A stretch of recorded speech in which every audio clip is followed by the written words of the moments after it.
Kamusta po? Labis kayong nahirapan sa pagpunta dahil sa ulan ngayong umaga. Tayo pong lahat ay manalangin. Diyos Ama, na lumikha ng kalawakan at lahat ng mga bagay, kami po ay nagpapasalamat sa pagliligtas mo sa amin sa pamamagitan ng dugo ni Jesus na dumanak sa krus at sa palaging pagsama mo sa amin sa katawan ng Panginoon, ang iglesia kung saan kumikilos ang Panginoon kasama namin hanggang sa araw na makarating kami sa langit.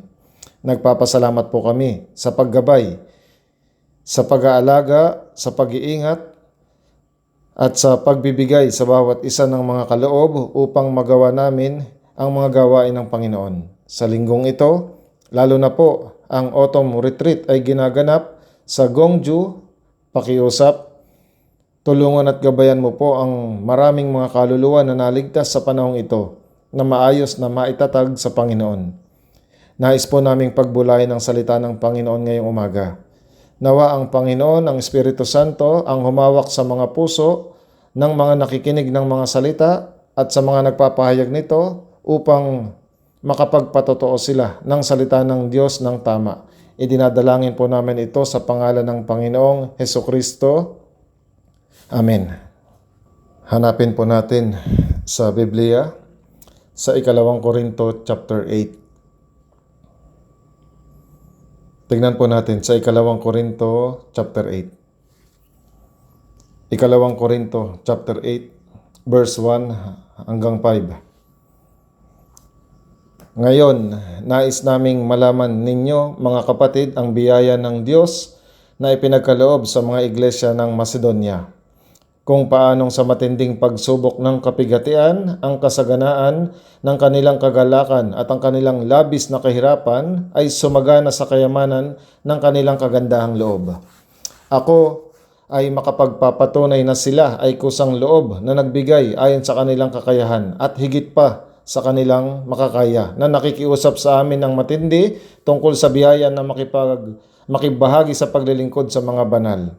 Basahin po sa verse 5. At ito ay hindi tulad sa aming inaasahan, kundi ibinigay muna nila ang kanilang sarili sa Panginoon at sa amin sa pamamagitan ng kaloob ng Diyos. Ngayon po, sa Gongju ang huling araw ng autumn retreat. Ang huling mensahe ay tapos na at sa tingin ko sa oras na ito, ang pagbabautismo ay maaaring isinasagawa na sa baptismal pool. Kaya kapag tinignan ang status ng final registration ng 2025 autumn retreat, may 6,323 sa pre-registration, 941 sa on-site registration, na may kabuuang 7,264 na mga tao. Kasama pa ang 1,400 volunteers, may 8,664 na magkakasamang tao ngayon doon. Pero sa katotohanan, may mga taong nagpunta na hindi nagparehistro. May mga tao rin na nagpunta doon para makipag-fellowship sa mga brothers at sisters, para mag-evangelize ng mga tao at dinala sila ng biglaan doon. Kaya kung titignan, sa tingin ko, may lagpas 9,000 mga tao ang nakikibahagi sa autumn retreat na ito. Ano pa man, naniniwala tayo na buong puso tayong nakatalaga sa gawain ng Panginoon. Lalo na sa gawain na nagbibigay sa Panginoon ng dakilang kagalakan, ang pagdadala ng mga patay na kaluluwa sa buhay at pag-aakay sa kanila sa kaligtasan. Dito, sinasabi na may biyaya na ibinigay ang Diyos sa mga iglesia ng Macedonia. Kung papangalanan natin ang dalawang pinakadakilang kaloob ng biyaya na ibinigay sa atin ng Diyos, iyon ay ang kaligtasan at kaluwalhatian. Maraming mga iglesia sa rehiyon ng Macedonia, kabilang dito ang Pilipos, Thessalonica at ang hilagang bahagi ng Gresya. At ano ang biyaya na ibinigay ng Diyos sa mga iglesyang ito? Nagbigay sila ng mga ambagan na higit pa sa kanilang makakaya. At sinabi na iyon ang biyaya na ibinigay ng Diyos sa kanila. Dahil kahit nagbigay sila ng mga ambagan ng higit sa kanilang makakaya, ang Diyos din ang magpupuno sa kanila sa mundong ito. At hindi lamang iyon, kundi kapag nagtungo na sila sa harapan ng Panginoon, pupunuin niya sila ng walang hanggang kaluwalhatian. Kaya masasabi na ito ang biyaya na ibinigay sa mga banal ng iglesia ng Macedonia. Nung natanggap natin ang kaligtasan sa Efeso 2:8, sapagkat sa biyaya kayo'y naligtas. Ito ang biyaya ng kaligtasan. Ito ang biyaya na nagligtas sa atin. Ibig sabihin ng biyaya ay wala tayong anumang ginawa, kundi ginawa ng Diyos ang lahat at natanggap natin ang mga pakinabang na tinatawag na biyaya. Sapagkat sa biyaya kayo'y naligtas sa pamamagitan ng pananampalataya at ito'y hindi sa pamamagitan ng inyong sarili, ito'y kaloob ng Diyos. Hindi sa pamamagitan ng mga gawa upang ang sino man ay huwag magmalaki. At pagkatapos kasunod agad sa verse 10, sapagkat tayo'y kanyang pinakamahusay na gawa. Hindi tayo mga binagong nilalang, kundi mga bagong nilalang, sapagkat tayo kanyang pinakamahusay na gawa. Ibig sabihin ay bagong nilalang. Noong isinilang tayo sa mundong ito, ang Panginoon ang gumawa at lumikha sa atin. Ngunit nang naligtas tayo, muli niya tayong ginawa. Ipinanganak tayong muli. Kaya sa John 3 verse 3, malibang ang isang tao ipanganak na muli, ay hindi niya makikita ang kaharian ng Diyos. At Efeso 2 verse 10, sapagkat tayo kanyang pinakamahusay na gawa, na nilalang kay Kristo Jesus para sa mabubuting gawa.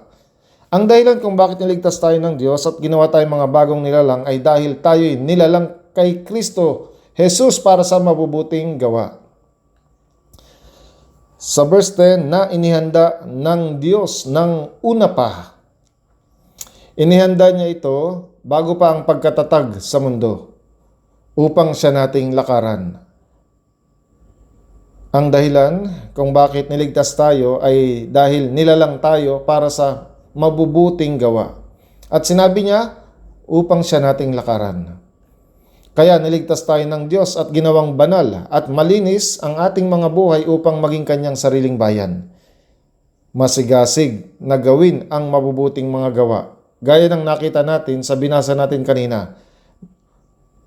Nung nagtayo ng templo si David sa unang Kronika 29, sapagkat ang templo ay hindi sa tao, kundi para sa Panginoong Diyos. Ang iglesia ay templo ng Diyos.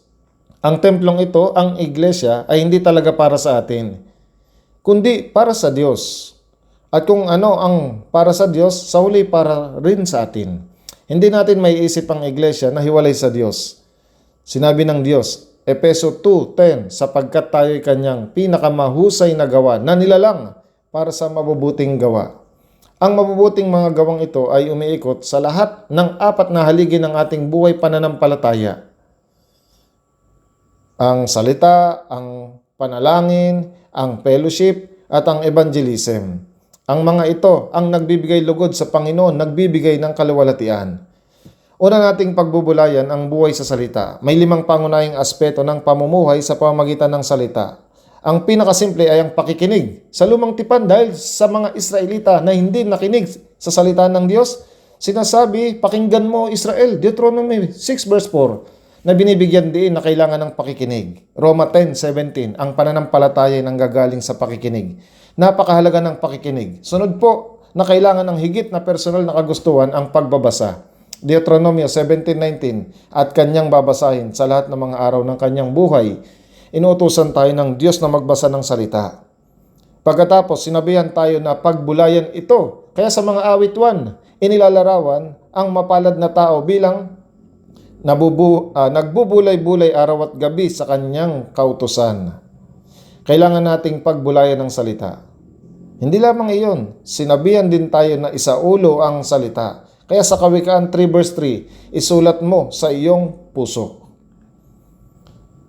Ang iukitang salita sa ating mga puso ay ang isaulo ito. Sa huli, ang ikalimang aspeto ng pamumuhay sa pamamagitan ng salita ay ang pagsasagawa nito. Mga awit 19:11, sa pagsunod sa mga iyon ay may dakilang gantimpala. Ang sundin ang salita, ang gawin ito, at ang ipamuhay ito ang buhay sa salita. Ngayon pagbulayan natin ang buhay ng panalangin. kabilang sa panalangin ang personal na panalangin at ang uri ng panalangin na inihahandog natin ng sama-sama bilang tinipong komunidad. Ito ang ating tapat na pagsusumamo sa harapan ng Diyos at panalangin ng pamamagitan. Maraming uri ng panalangin. Hiniling ni Apostol Pablo sa kanyang kapwa mananampalataya na manalangin para sa kanya. Kaya may gawain din tayo ng paghiling ng panalangin. Ang mga Israelita ay nananalangin ng 3 beses sa isang araw. Umaga, tanghali at gabi. At si Daniel ay tao ng tapat na panalangin. Lahat ng mga ama ng ating pananampalataya ay mga tao ng panalangin at maging ito'y mabubuting gawa. Ang makipag-fellowship sa Diyos, ang maging malapit sa Kanya at makipag-usap sa Kanya, iyon ang buhay ng panalangin. Sunod, pagbulayan natin ang buhay ng fellowship. Ano ang fellowship? Tumutukoy ang fellowship sa pagtitipon ng sama-sama. Pero mas malalim, tungkol ito sa bawat miyembro ng katawan ni Kristo na isinasakatuparan ng kanilang gawain sa loob ng iglesia. Kasama sa fellowship ang pagtitipon para maging konektado at pagtitipon para sa paglilingkod. May mga maliliit na group fellowship, cell group fellowship, college student fellowship, youth group fellowship, senior fellowship, at mga fellowship ng mga ministry. Lahat ng mga pagtitipon na may kaugnayan sa paglilingkod ay bahagi ng fellowship. Bukod dito, kasama rin sa fellowship ang personal na paghahandog. Inihahandog hindi lamang ang ating sarili, kundi maging ang mga material na pagpapala na ipinagkatiwala sa atin ng Panginoon. Ang 10 bahagi, mga handog at lahat ng uri ng pagbibigay ay pagpapahayag din ng fellowship. Sa huli, ang konklusyon ng lahat ng mga ginagawa ay ito. Bakit pa tayo narito sa mundong ito? Nananatili pa tayo rito upang ibahagi ang ebanghelyo. Minsan kong tinanong ang isang batang estudyante habang may church school fellowship, bakit ka nabubuhay? Para saan ka nabubuhay? Sumagot ang estudyante, nabubuhay ako para ibahagi ang ebanghelyo. Tinanong ko ang isa pang estudyante na malapit, sinabi niya, nabubuhay ako para mag-evangelize. Kaya tinanong ko sila, kung evangelism ang layunin, bakit pa kayo nag-aaral? Sumagot ang mga estudyante, nag-aaral po akong mabuti para makapag-evangelize ako ng maayos. Dahil doon lamang nila tunay na may babahagi ang ebanghelyo. Kaya nga dapat din tayong maging masipag sa mga gawain natin sa sanlibutan upang makapag-evangelize tayo. Ginagawa natin ito alang-alang sa ebanghelyo. At kapag nakumpleto na ang buong bilang ng mga hintil at ang mga gawain ng evangelism ay ginagawa natin ay natapos na, ang Panginoon ay darating upang kunin tayo. Ang gawain ito ng evangelism ay kinabibilangan ng personal na pagpapatotoo, counseling para sa evangelism, ang mga pagtitipon para sa evangelism, at kapag maraming mananampalataya ang nagsasama-sama para kumain, matulog at mag-evangelize, tinatawag natin itong retreat. Marami tayong ginaganap na retreat bawat taon at sa mga iglesia natin sa buong mundo, wala ni isa man na hindi nagsasagawa ng mga retreat. Lahat sila'y nagsasagawa nito. Lahat ito'y bahagi ng mabubuting mga ginawa. Bahagi ako ng Iglesia ng Diyos. Kabilang ako rito bilang miyembro ng katawan. Hindi ito pangunahin para sa akin, kundi para sa Panginoon. Tungkol sa templo, sinabi ni David tungkol sa pagtatayo nito, sapagkat ang templo ay hindi sa tao, kundi para sa Panginoon. Totoo po iyon. Ang pamagat ng mensahe sa araw na ito ay 10 bahagi, mga handog at mga ambagan. Nito lang po may nagtanong sa akin, ano ang kaibahan ng mga handog at mga ambagan? Kaya naisip ko, mabuti na tignan ang kasulatan ngayong linggo at linawin kung anong tunay na ibig sabihin ng 10 bahagi, mga handog at mga ambagan. Titignan po natin ito. Ang 10 bahagi ay paraan ng pagpapahayag ng pasasalamat para sa lahat ng biyaya ng Diyos na ibinuo sa atin. Ito ay tanda ng pagkilala na lahat ng pagmamay-ari ko ngayon ay sa Diyos. Sa Job 41:11, sinabi ng Diyos, sa akin ang anumang nasa silong ng buong kalangitan, ang mga bundok, ang mga bukid, ang mga langit, ang mundo, ang mga ito ay kanyang lahat. At sa pagkilala na lahat ay kanya, tinatawag tayo na ibigay ang 10 bahagi. Ang 10 na lahat ay para sa gawain ng Diyos. na ang ikasampung bahagi ay tanda na kinikilala natin na lahat ng mga bagay sa mundong ito ay sa Kanya. Lahat po ng mga bagay ay sa Kanya. Ngayon, tignan natin sa Levitico chapter 27. Levitico 27. Genesis, Exodo at pagkatapos Levitico 27 verse 30. Levitico 27:30. 27 verse 30. Lahat ng ikasampung bahagi ng lupain, maging sa binhi ng lupain o sa bunga ng punong kahoy ay sa Panginoon. Ito ay banal sa Panginoon. Ang sa Diyos ay ibinubukod, isang banal na handog. Hindi ito hinahawakan ng tao, kundi buong ibinibigay para sa gawain ng Diyos, para sa kanyang kaluwalhatian at upang bigyang lugod siya. Ang gawain ng pagbibigay ng ikasampung bahagi ay isang tanda na ang lahat, 10 out of 10 ay sa Diyos. Ito ay deklarasyon na ang lahat ay sa Kanya. Iyon ang halaga ng ikasampung bahagi. Kahit na ginawa ng Diyos ang kalawakan at lahat ng mga bagay, ginawa niya ito para sa Kanyang sarili. Maging ang ating kaligtasan din ay para sa Kanya sa huli. Gaya ng sinasabi sa Isaiah 43:25. Ako nga ang siyang pumapawi ng iyong mga pagsuway, alang-alang sa akin, at hindi ko na alalahanin ang iyong mga kasalanan. Alang-alang sa akin, sa Kanya. Iniligtas niya tayo para sa Kanyang sarili. Siyempre po, kung ano ang para sa Diyos ay magiging para sa atin na rin. Ngunit mahalaga na ilagay muna natin ang Diyos sa sentro. Bago tayo maligtas, lahat ng mga bagay sa mundong ito, ang pakiramdam natin ay sa atin. Hinahawakan natin ang mga ito ng mahigpit. Hindi natin pinapahawakan sa iba. Pero pagkatapos ng kaligtasan, naunawaan natin, hindi na ito sa atin. Sa Panginoon na ito ngayon. Lahat ng mayroon tayo, maging ang ating mga buhay ay sa Diyos. Ito ang pinakamahalaga. Ito ay sa Diyos. Sa ilang mga araw na lamang, tayo ng mga naligtas na brothers at sisters na nakaupo rito ngayon ay aakyat diretso sa langit. Nabubuhay tayo sa mundong ito, pero tayo po'y para sa langit. Ang mga kabilang sa mundong ito ay patuloy na naghahanap at nakakatagpo ng mga bagay sa mundo. Ngunit tayo'y sa langit. Sinabi ng Biblia sa mga ligtas, kung tinawag niyang mga Diyos ang mga dinatnan ng salita ng Diyos, John 10:35, nabubuhay tayo sa mundong ito ngayon na may koneksyon sa espiritual na mundo. At iyon ang dahilan kung bakit ang Diyos na nasa espiritual na mundo, ang Panginoong Hesus ay nakikinig sa ating mga panalangin. Sinasagot ang ating mga panalangin doon. At sinasamahan at ginagawa tayong konektado sa lahat ng ating mga ginagawa. Kaya nga pagkatapos nating maligtas, na bago ang ating pamantayan, ang tingin natin sa mundo at ang pananaw natin sa buhay. Lahat ng ito ay biyaya ng Diyos na ipinagkaloob sa atin.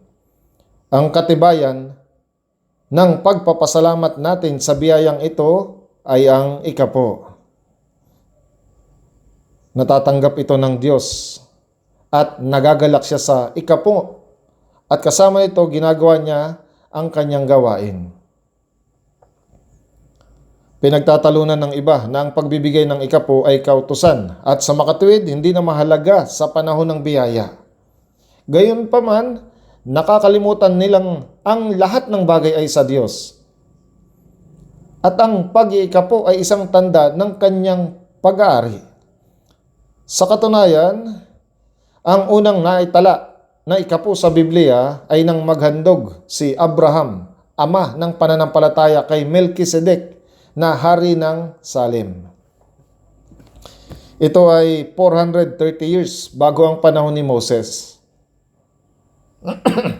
Mahabang panahon bago pa ibigay ang kautusan. Ang panahon ni Abraham ay ang panahon ng budhi. Ginagawa na ang pag-iikapo sa panahon ng budhi. Gayon din si Jacob. Ngayon tingnan natin Hebreo chapter 7.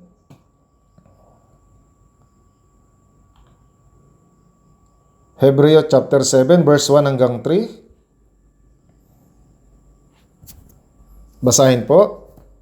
Verse 1 hanggang 3. Itong si Melchizedek, hari ng Salem, pari ng kataas-taasang Diyos, ang siyang sumalubong kay Abraham sa pagbabalik niya galing sa paglipol sa mga hari at siya'y kanyang binasbasan at sa kanya ibinahagi ni Abraham ang ikasampung bahagi ng lahat. Una, ang kahulugan ng kanyang pangalan ay hari ng katwiran. Ikalawa, siya rin ang hari ng Salem, na ang kahulugan ay hari ng kapayapaan.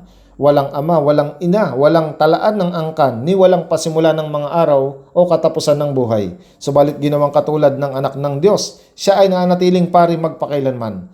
Nakilala ni Abraham ang hari ng Salem, ang pari ng kataas-taasang Diyos, ang hari ng katwiran, ang hari ng Salem, ang hari ng kapayapaan.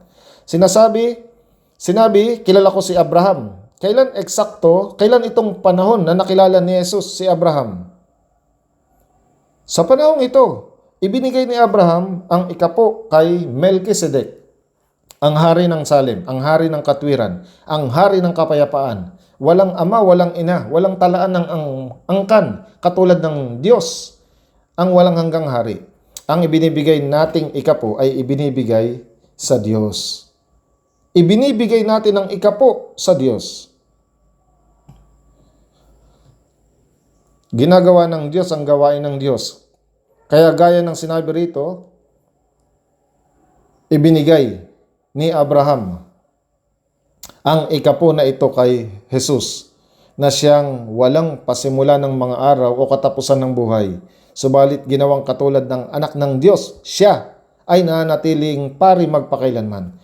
Gayun din ang ginawa ni Jacob. Tignan din po natin ito sa Genesis chapter 28. Genesis chapter 28.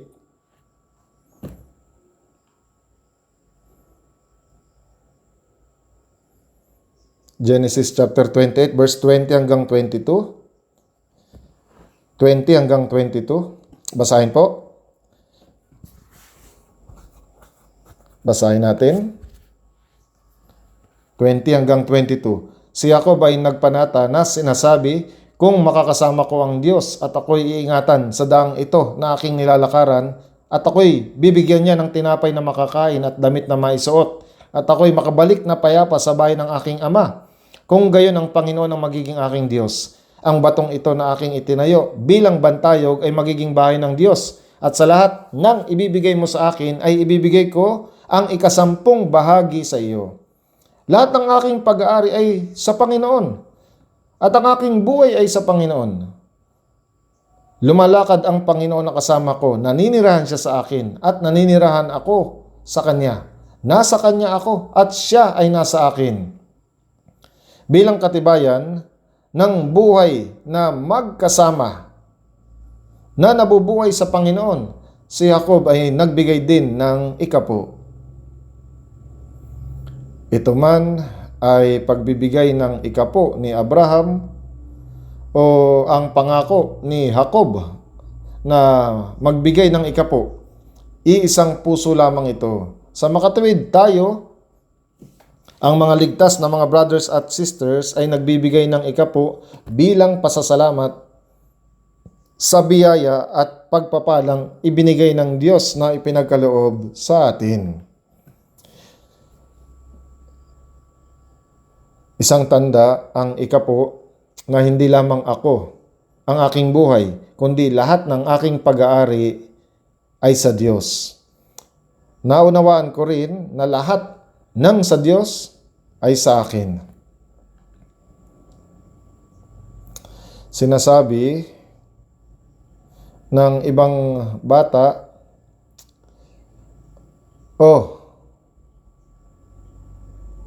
ito ang bahay namin. Ngayon, kaninong bahay ito? Kay nanay o kay tatay?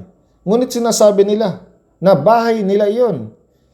Kaya kapag sinabi ng isang bata, bahay namin, tinatawasan nila ang lahat ng nasa bahay na iyon ng magkakasama. Tama po? Mateo 5:3, mapapalad ang mga duka sa spirito, sapagkat kanila ang kaharian ng langit. Kaya pagdating natin sa langit, anong uri ng kwarto ang magkakaroon ang bawat isa sa atin?